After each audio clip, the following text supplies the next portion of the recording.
Well, Joyce, I've been told that text messages were sent out today to riders notifying them of this change. And then, of course, there are these signs that are posted really everywhere around the station saying that there will be this enforcement policy in effect.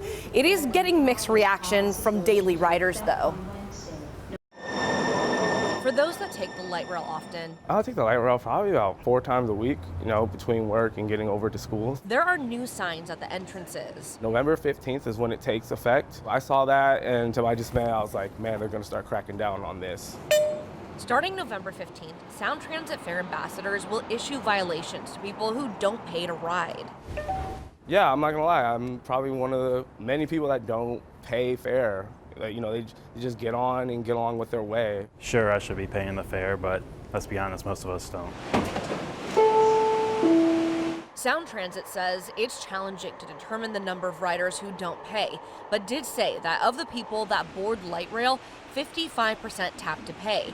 That number includes those 18 and under who aren't required to pay. During the pandemic, people didn't have to pay. And then when we did start checking again, people have been receiving warnings, but there haven't been any more penalties than that. So this is going to be kind of new for people. According to Sound Transit, it'll give 2 warnings and then turn into violations with options for online classes or to pay a fine starting at $50 and going up to $124.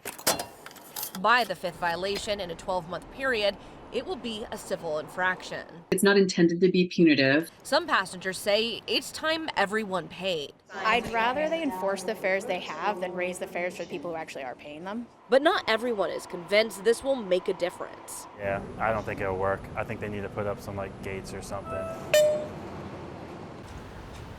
Now, Sound Transit tells me they hope that this is more educational for people. For instance, that man that you last heard from, he told me that he received a warning yesterday, but he found out that since he's a student, he gets to ride for free. And so he says now he'll just be scanning his student ID from now on. Joyce.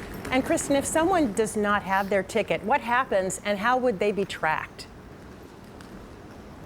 Well, I'm told that they are required to give proof of identification, and that's how they'll be tracked. If they're not able to do that, they will be asked to exit at the next station. And if for any reason there's an issue, that is when security will be called. Joyce.